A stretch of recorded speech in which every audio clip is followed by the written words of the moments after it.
Hello दोस्तों, welcome back to our channel. तो जैसा कि हमने पिछले एपिसोड में देखा था, फेंग ने होकुटो को अपनी हेवनली स्पीच और रूट्स की मदद से ट्रैप कर लिया था और यहीं से नेक्स्ट एपिसोड की शुरुआत होती है, जहां फेंग के अटैक को देखकर होकुटो ने भी अपने मैजिकल वेपन को बाहर निकाल लिया था और वो अपने मैजिकल वेपन से फेंग पे अटैक कर देता है, जिसकी वजह से फेंग थोड़ा पीछे खिसक गया था। और ये देखकर होकुटो फेंग से कहता है, लड़के तुम्हारी हिम्मत कैसे हुई मुझसे झूठ बोलकर मुझे धोखा देने की। मैं जानता हूँ ये तुम्हारी रियल बॉडी नहीं बल्कि एक पपेट बॉडी है, लेकिन अब मैं तुम्हारी इस पपेट बॉडी की मदद से तुम्हारी रियल बॉडी को ढूंढूंगा और तुम्हारी रियल बॉडी पे कब्जा कर लूंगा। लेकिन अगर तुम ऐसा नहीं चाहते तो तुम मेरी सोल को दोबारा रिवाइव कर दो। वही होकुटो की इस अटैक की वजह से फेंग थोड़ा घायल हो गया था, क्योंकि होकुटो बहुत ही ज्यादा पावरफुल था और ये बात फेंग भी समझ गया था। इसलिए वो अपने मन में कहता है कि होकुटो को हराना इतना भी ज्यादा आसान नहीं होने वाला, क्योंकि होकुटो और मेरी पावर्स के बीच का गैप बहुत ज्यादा है। और अभी फेंग ये सब सोच ही रहा था कि तभी होकुटो ने एक बार फिर से फेंग पे अटैक कर दिया था और ये देखकर फेंग ने उस अटैक से बचने के लिए अपने सामने एक शील्ड लगा ली थी और उसी के साथ फेंग ने भी अपना ऑरा रिलीज करते हुए किंग्स स्वॉर्ड आर्ट टेक्निक का यूज करके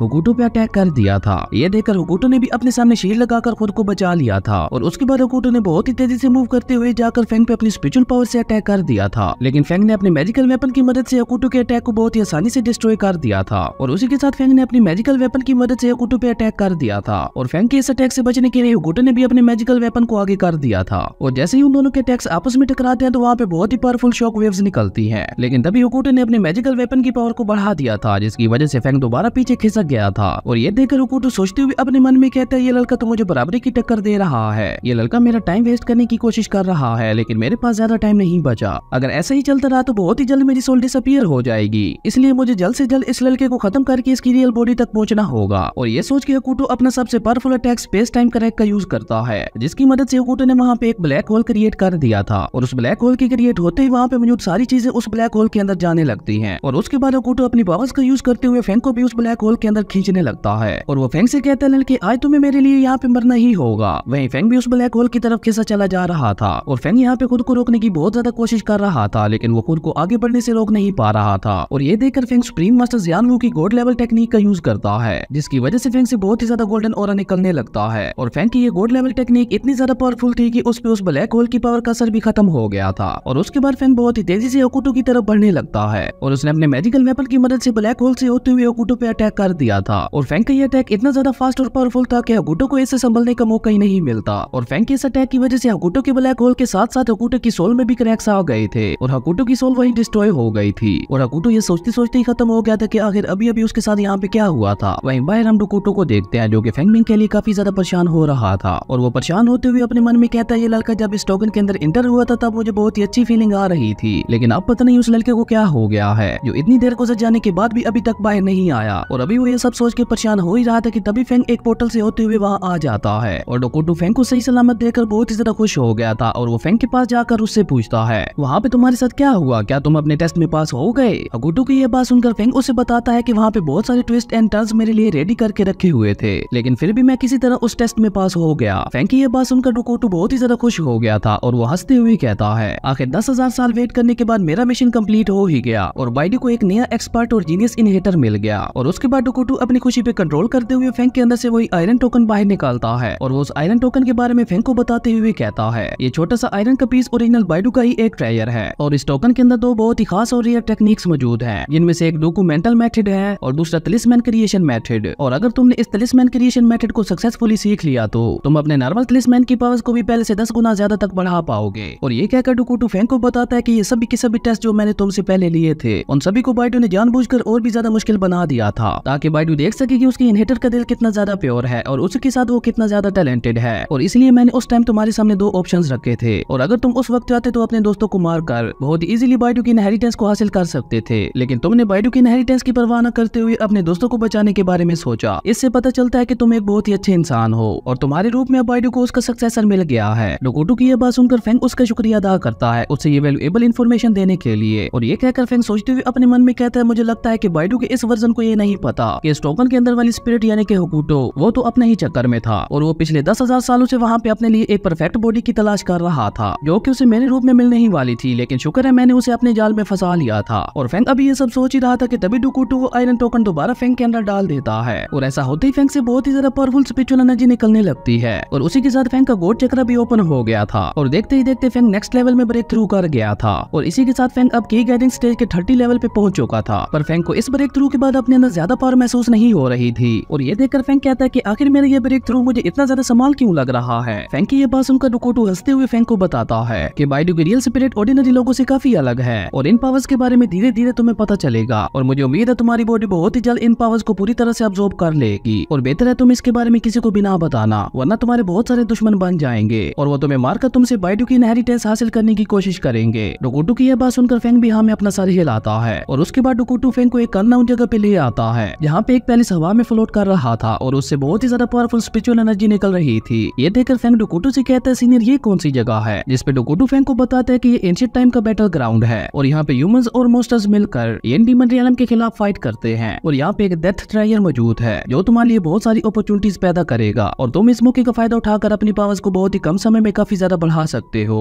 और ये एंशिएंट बैटलफील्ड अब बहुत ही जल्द ओपन होने वाला है और मैं तुम्हें पहले इस जगह पे इसलिए लेके आया हूँ ताकि तुम इस जगह के बारे में पहले से जान सको, क्योंकि तुम बाइडू के सक्सेसर हो तो तुम्हें किसी भी हाल में एंशिएंट बैटलफील्ड में एंटर करना ही होगा। और ये कहकर डोकोटो कहता है अब मेरा मिशन कंप्लीट हो गया है तो अब मेरा जाने का समय आ गया है। और ये कहते ही उसकी सोल वहाँ से धीरे धीरे गायब होने लगती है, जो देखकर फेंग कहता है सीनियर पर मुझे यहाँ पे ट्रेनिंग कैसे करनी है और ये आपकी सोल को क्या हो रहा है, जिसपे डोकोटो फेंग को बताता है कि मेरा मिशन कंप्लीट हो गया है तो अब मेरा जाने का समय आ गया है और तुम्हें अपनी ट्रेनिंग के बारे में और अपनी पावर्स के बारे में खुद से ही पता लगाना होगा। और ये कहते हुए डोकोटो की सोल वहाँ से डिसअपीयर होकर स्पिरिचुअल एनर्जी में ट्रांसफॉर्म हो गई थी, जो देखकर फेंग कहता है सीनियर मैं आपसे प्रॉमिस करता हूँ मैं बहुत ही ज्यादा हार्ड ट्रेनिंग करूंगा और बाइडू की पावर्स को बहुत ही जल्द एक्टिवेट कर लूंगा। और तभी डोकोटो की वो स्पिरिचुअल एनर्जी एक एरे टेलीपोर्टेशन डिस्क में ट्रांसफॉर्म हो गई थी और ये एरे डिस्क इस एंशिएंट बैटलफील्ड में आने का रास्ता था। और उस एरे डिस्क को देखते हुए फेंग कहता है मुझे इस बारे में लियू जियानसेट को जल्द से जल्द बताना होगा कि एंशिएंट बैटलफील्ड जल्द ही ओपन होने वाला है। और ये कहकर फेंग उस एंशिएंट बैटलफील्ड को देखते हुए कहता है एंशिएंट बैटलफील्ड मेरा वेट करना, मैं बहुत ही जल्द दोबारा यहाँ पे वापस आऊंगा। उसके बाद हमें एंशिएंट रूइंस का सीन दिखाया जाता है जहाँ पे शी यान और शी यून लिन यंग के साथ खेल रहे थे और तभी देखते ही देखते फेंग भी एक पोर्टल से वहाँ आ गया था और फेंग को वहाँ देखकर लिन यंग फेंग के पास आ गया था और उसके बाद शी यान और शी यून दोनों वापस अपनी क्लैन में चले गए थे। अगले सीन में हम फेंग को वापस लियू जियानसेट की तरफ जाते हुए देखते हैं और लियू जियानसेट के डिसेबल्स ने भी फेंग को वापस आते हुए देख लिया था और उनमें से एक डिसेबल कहता है फाइनली ब्रदर फेंग वापस आ ही गए, जिसपे दूसरा डिसेबल कहता है क्या ये वही फेंग है जिसकी वजह से हमारा सेक्स स्पिरिट माइंड कंपटीशन जीत पाया था। और अभी वो लोग इसी तरह से बातें कर ही रहे थे कि तभी वहाँ पे हन ली आता है जो कि हन हियो का कजन था। उसको वहाँ देखकर वो दोनों डिसेबल्स उसे ग्रीट करते हैं, जिसपे हन ली कहता है ये तो वही फेंग है ना जिसने मेरे कजन ब्रदर और उसके साथियों को मारा था। और ये कहकर हन ली उन दोनों डिसेबल से कहता है इसे सेट के अंदर मत आने देना, जल्दी से गेट बंद कर दो। हन ली की यह बात सुनकर उनमें से एक डिसेबल हन ली से कहता है ब्रदर हन ली, हन हियो ने पहले खुद फेंग से पंगा लिया था और उसे मारने की कोशिश की थी और फेंग ने सिर्फ अपने डिफेंस में उन लोगों को मारा था। उस डिसेबल की यह बात सुनकर हन ली उसे चुप रहने के लिए कहता है और वो अपने ग्रैंडपा मास्टर हन को पैगाम भेजते हुए कहता है ग्रैंडपा फेंग वापस आ गया है और वो क्लैन में एंटर करना चाहता है पर मैं उसे क्लैन के अंदर नहीं आने दूंगा, मैं उसे यहीं रोकने की कोशिश करूंगा, तब तक आप जल्दी से यहाँ आ जाएं ताकि हम इससे हन हियो का बदला ले सके। और हन ली की ये कहते ही वो पैगाम एक बर्ड पपेट के रूप में मास्टर हन की तरफ जाने लगता है और उसके बाद हन ली ने फेंग के सामने आते हुए उसका रास्ता रोक लिया था और उसी के साथ उसने वहाँ पे एक शील्ड लगाते हुए माउंटेन का गेट भी बंद कर दिया था। जिसके बाद वो फेंग से कहता है आई मैं अपने ब्रदर हन हियो का बदला तुमसे लेके रहूंगा। और ये कहकर वो आइस क्रिस्टल से फेंग पे अटैक करता है पर फेंग ने बहुत ही इजीली उसके अटैक को रोक लिया था। ये देखकर हन ली एक के बाद एक लगातार फेंग पे अटैक करता है पर फेंग बहुत ही आसानी से उसके अटैक से बच रहा था और तभी फेंग ने हन ली के पीछे टेलीपोर्ट होते हुए उसे एक पंच मार दिया था जिससे हन ली काफी पीछे चला गया था और फेंग ने माउंटेन गेट के सामने लगी हुई शील्ड को अपने मैजिकल वेपन से तोड़ दिया था। और अभी फेंग क्लैन के अंदर जाता उससे पहले ही हन ली ने पीछे से एक बहुत ही पावरफुल अटैक फेंग पे कर दिया था, जिसे रोकने के लिए फेंग ने भी हन ली पे अटैक कर दिया था। और जैसे ही उन दोनों के अटैक्स आपस में टकराते हैं तो वहाँ पे एक बहुत बड़ा ब्लास्ट होता है। वहीं दूसरी तरफ हन ली का वो बर्ड पपेट मास्टर हन के पास पहुंच चुका था और उसी के साथ वहाँ पे एक डिसेबल आते हुए एल्डर हन और बाकी एल्डर्स को बताता है कि फेंग वापस आ गया है और वो क्लैन लीडर से कुछ जरूरी बात करना चाहता है, लेकिन हन ली ने उसका रास्ता रोक रखा है और उसी के साथ वो फेंग पे लगातार अटैक्स भी किए जा रहा है। उस डिसेबल की ये बात सुनकर एल्डर हन को बहुत ही ज्यादा गुस्सा आता है और वो उस डिसेबल से कहता है लॉ इन्फोर्समेंट के डिसेबल्स को अपने साथ ले जाकर फेंग को पकड़कर यहाँ ले आओ, मैं खुद उसे सबक सिखाऊंगा। और अभी एल्डर हन ये सब कह ही रहा था कि तभी फेंग वहाँ आते हुए एल्डर हन से कहता है उसकी जरूरत नहीं पड़ेगी क्योंकि मैं खुद यहाँ आ गया हूँ। और ये कहकर फेंग वहाँ पे मौजूद तीनों एल्डर्स को ग्रीट करता है, जो देखकर एल्डर हन गुस्से से कहता है तुम्हारी हिम्मत कैसे हुई इस तरह से मेन हॉल के अंदर आने की। और एल्डर हन इससे आगे कुछ कहता तभी एक दूसरा एल्डर उन्हें रोकते हुए कहता है एल्डर हन प्लीज आप अपने गुस्से को काबू में रखें और शायद आप ये बात भूल रहे हैं कि फेंग भी लियू जियानसेट का एक डिसेबल है और उसकी बात तो सुन लें कि आखिर वो कहना क्या चाहता है। जिस पे एल्डर हन फेंग का मजाक उड़ाते हुए कहता है मैं इस लड़के को अच्छी तरह से जानता हूँ, ये मास्टर 5 का डिसेबल है जिसे यहाँ पे आए हुए 5 साल हो गए हैं और ये अभी तक भी की गैदरिंग स्टेज में है, तो इस जैसे डिसेबल के पास क्या ही खास न्यूज होगी, ये बस हमारा और क्लैन लीडर का टाइम जाया करना चाहता है। एल्डर हन की यह बात सुनकर एक दूसरा एल्डर आगे आते हुए फेंग से कहता है फेंग तुम क्लैन क्लैन लीडर से क्यों मिलना चाहते हो और तुम्हारे पास क्या न्यूज है। जिस पे फैंग भी एल्डर हन का मजाक उड़ाते हुए कहता है मेरे पास एंशिएंट बैटलफील्ड के बारे में न्यूज है और मुझे नहीं लगता कि इस ओल्ड मैन ने कभी भी एंशिएंट बैटलफील्ड के बारे में सुना होगा। एंशिएंट बैटलफील्ड के बारे में सुनकर वो तीनों एल्डर्स बहुत ही ज्यादा हैरान हो गए थे और एल्डर हन फैंग से कहता है तुम्हारी जैसे एक लो लेवल का डिसेबल एंशिएंट बैटलफील्ड के बारे में कैसे जानता है, जरूर तुमने इसके बारे में किसी से सुना होगा, इसलिए तुम मुझे जल्दी से बताओ कि तुमने एंशिएंट बैटलफील्ड के बारे में कहां से सुना है। जिस पे फैंग एल्डर हन को इग्नोर करते हुए कहता है एंशिएंट बैटलफील्ड बहुत ही जल्द ओपन होने वाला है, तो क्या आप लोग अब भी क्लैन लीडर मास्टर यू को यहाँ नहीं बुलाएंगे। जिस पे एल्डर हन को छोड़कर दोनों एल्डर फैंग के पास आकर हैरान होते हुए उससे पूछते हैं क्या वाकई ये सच है और क्या सच में एंशिएंट बैटलफील्ड ओपन होने वाला है। और अभी वो ये सब कह ही रहे थे कि तभी हन ली मेन हॉल के अंदर आते हुए कहता है एल्डर ये लड़का मुझे धोखा देकर मेन हॉल के अंदर घुस आया है, इसलिए मैं आपसे रिक्वेस्ट करता हूँ इस लड़के को कड़ी सी कड़ी सजा दें। पर वो दोनों एल्डर्स तो एंशिएंट बैटलफील्ड के बारे में सुनकर फैंग से बहुत ही ज्यादा इंप्रेस हो गए थे, इसलिए वो हन ली से कहते हैं हन ली तुम अपनी बकवास बंद करो। और ये कहकर एक एल्डर हन ली को थप्पड़ मारते हुए कहते हैं चुपचाप दफा हो जाओ यहाँ से। और ये देखकर फैंग भी उन दोनों एल्डर्स से कहता है मैं अपनी लाइफ की गारंटी देता हूँ कि जो भी मैंने एंशिएंट बैटलफील्ड के बारे में आपको बताया है वो सब सच है। फैंग की ये बात सुनकर वो दोनों एल्डर्स अपनी पावर्स को कंबाइन करते हुए मास्टर यू और 7 सुप्रीम एल्डर्स को वहाँ पे बुलाने लगते हैं, पर एल्डर हन अभी तक उनका साथ नहीं दे रहा था, जो देखकर फैंग एल्डर हन से कहता है एल्डर हन मुझे लगता है ये मैटर हमारे क्लैन के लिए बहुत ज्यादा जरूरी है, इसलिए हमें जल्द से जल्द इस मैटर को मास्टर यू और 7 सुप्रीम एल्डर्स के साथ डिस्कस करना होगा। फैंग को इतना ज्यादा सीरियस देखकर एल्डर हन समझ गया था कि ये मैटर वाकई बहुत ज्यादा सीरियस है और फैंग सच बोल रहा है, इसलिए एल्डर हन भी अपनी पावर्स को बाकी दोनों एल्डर्स के साथ कंबाइन करते हुए मास्टर यू और 7 सुप्रीम एल्डर्स को वहाँ बुलाने लगते हैं। और तभी उन तीनों एल्डर्स की पावर से वहाँ पे एक पोर्टल ओपन होता है जिससे मास्टर यू बाहर आते हैं और मास्टर यू बाहर आते हुए उन तीनों एल्डर्स से कहते हैं तुम लोगों ने मुझे यहाँ पे क्यों बुलाया है। और ये कहते हुए मास्टर यू की नजर फैंग पे पड़ती है और फैंग को वहाँ देखकर मास्टर यू अपने मन में कहते हैं ये तो फैंग मिंग है, क्या इसने इस बार फिर कुछ अमेजिंग किया है। और इसी के साथ हमारा ये एपिसोड यहीं पे खत्म हो जाता है। अगर आपको ये वीडियो अच्छी लगी तो लाइक कर दें और अगर चैनल पे नए आए हो तो सब्सक्राइब करते जाना। तो मिलते हैं एक न्यू वीडियो में, तब तक के लिए बाय।